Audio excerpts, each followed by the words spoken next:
So Edge is retired. That's sad. And I just think it wasn't that long ago, when Edge started. When I first started watching wrestling and you got Edge in this magazine, September 1998. Vince Russo writing it and everything. Man, it's just crazy. I never would have thought that Edge, out of all the guys that I liked back in the day, would have been the only guy that really mattered. He started out with the Brood. He had Gangrel. The Brood was cool. Yeah, that was badass. I mean, the coming through the floor and the flames. And the blood. And the long hair on everybody. I really liked it. Oh, yeah, on everybody. You can see. I mean, Christian's hair was like to here. Can you imagine what that was like? And he'd come through the crowd and you'd have the, you think you know me. You think you know me. It's like a rave effect and had like the cameras going everywhere and you never knew where Edge and Christian was going to come through the crowd. And that was cool. I really liked that. In Edge's career. But that didn't seem like it lasted too long. And then, I don't remember exactly how it happened. It's been so long. But then the New Brood happened. And the New Brood was the Hardy Boys. And they were like this goth group, which was kind of weird. And I thought, whoa, those guys are cool. I really looked up to Matt and Jeff Hardy. More Jeff because of his moves. And he had way more charisma, And then, the Hardy Boys came over sometime in 2000. And they started having all of these tag team matches. This is when tag teams were actually, good. You had Edge and Christian, the Hardys, and the Dudleys just always going at it. You had their triangle ladder match, their Terry Invitational Tournament, the, TIT. And the ladder match, the TLC matches, and all that. And you got to see Edge and Christian, the Hardys, and the Dudleys always in these matches. And it was just awesome because, I liked all of them for different reasons. You liked the Dudleys? I liked the Dudleys just because the crowd was really into, how they got the tables out and they did all that. But Dudleys are the most awful people. I mean, they are, awful. In real life. But they are fat, I started redneck, sloppy, uncouth assholes. I started figuring that out, especially when they started making the Dudleys as singles competitors, and Bubba Ray Dudley went disgusting creatures. Bubba Ray Dudley went as singles competition trying to win the WWE Heavyweight Championship from Triple H, and I was just like, let me throw up. And then Devon Dudley, became the Testify and all by himself, and I'm sorry. It was just so weird, and they started sucking, but it's just, my point is about that. Sucking? My point about that is, it's like the Dudleys started sucking and talking about the Hardys, man. Oh my gosh, look. This is the Hardy Boys, okay? Hey, let me start with their history. All right. They're in the Brood after all the TLC matches.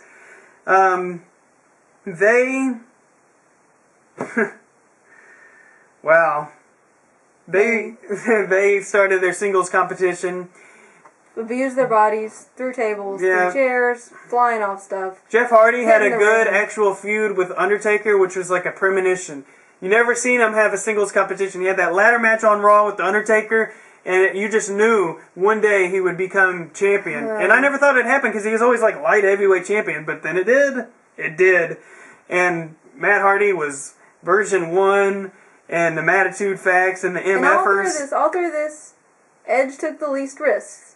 Yeah, because in the TLC matches, Edge, he wouldn't be flying through tables. He didn't get on the 20-foot ladder and then fall on his ass trying to do a swanton onto Bubba Ray Dudley. You know why? Edge was smart. He didn't try to jump through ladders. He didn't go through flaming tables. He didn't go through all this insane stuff. That's why, I'll get to that in a minute, but yeah, he was smart. The biggest thing he ever did, the biggest move he ever did was do that spear from one ladder to Jeff Hardy, boom, while he's holding the belts and everything. That was a cool spot. That was a cool spot, but that's the only thing he had to do.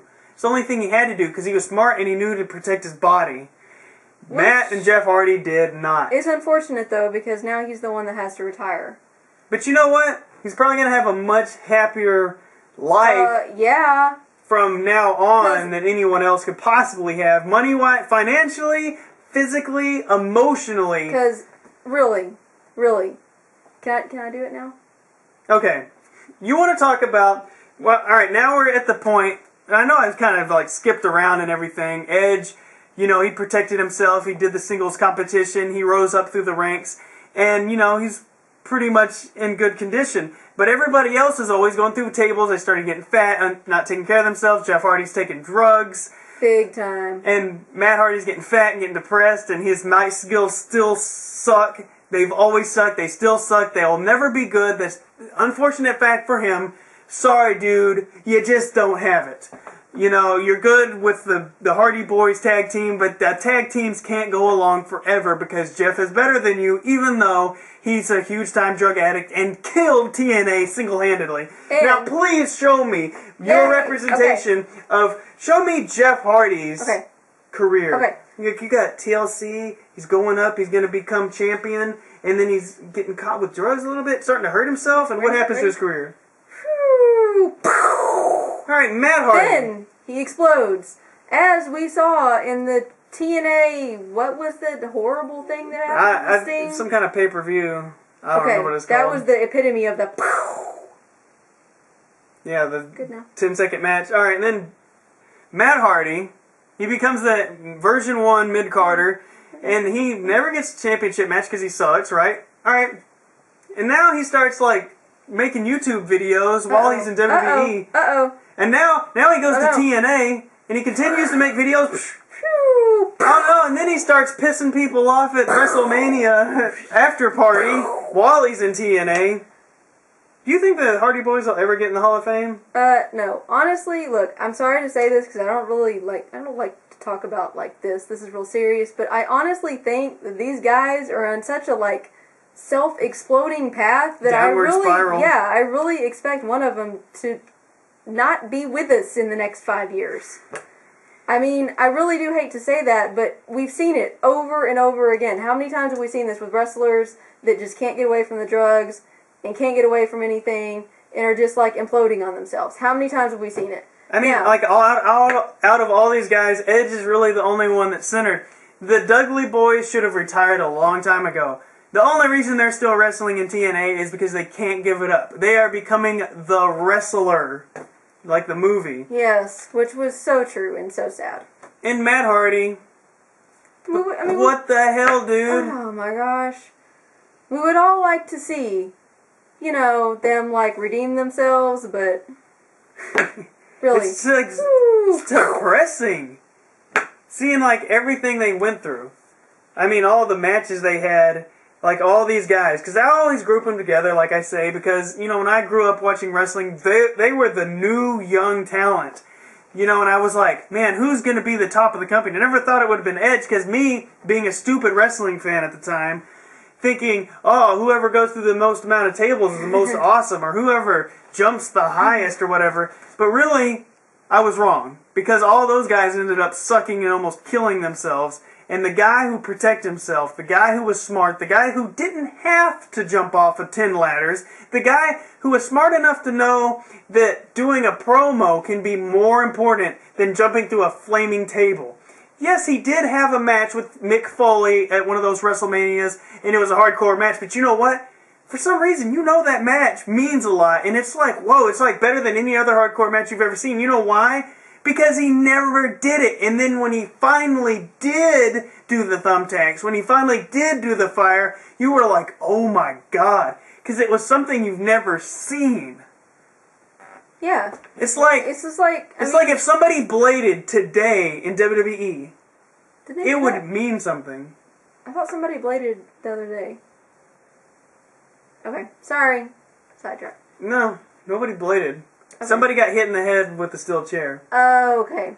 I guess that's what I was thinking of. Yeah, but there hadn't been blood. But, yeah, that match means something. It's important because it's something you've never seen. Yeah. It's like, what if Jeff Hardy had one of those kind of matches? What if Mick Foley fell on some fucking thumbtacks?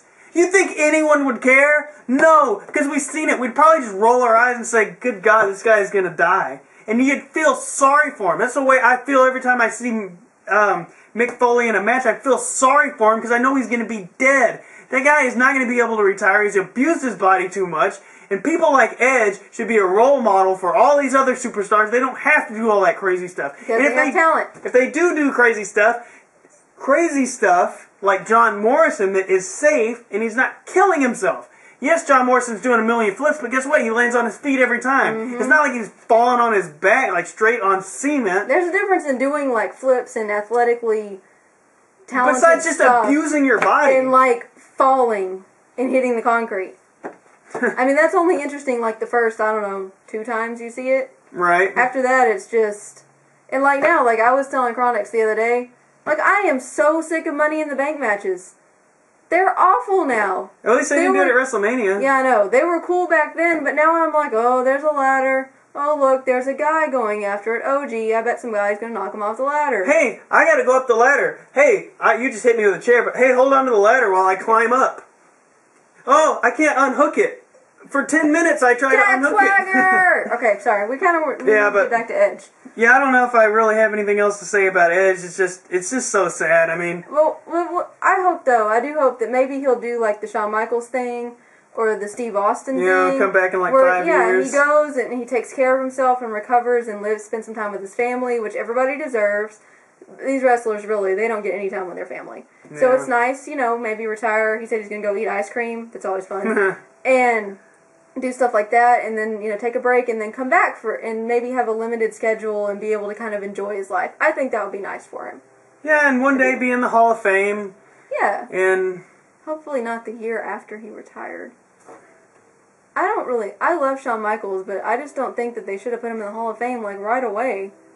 It's kind of meaningless. I know. I mean, what? People are going to forget about Shawn Michaels? Yeah, what about like all the other people? They hadn't wrestled in like 20 years. I know, it just, I don't know, sense. I didn't like that. It didn't feel right. I mean, maybe he just wanted to get it over with. I don't know. Who knows? But, hopefully Edge will be okay. I mean, I know he's got all these serious problems. Unless they're like messing with us, which that would really be pissed. I would be Because it was really convincing. It was I didn't believe it at first. Yeah. Until I got to the end, and I was like, well, I guess it's true. I really think it's real. But we'll see. If it's not, then super heel Edge. Yeah, right?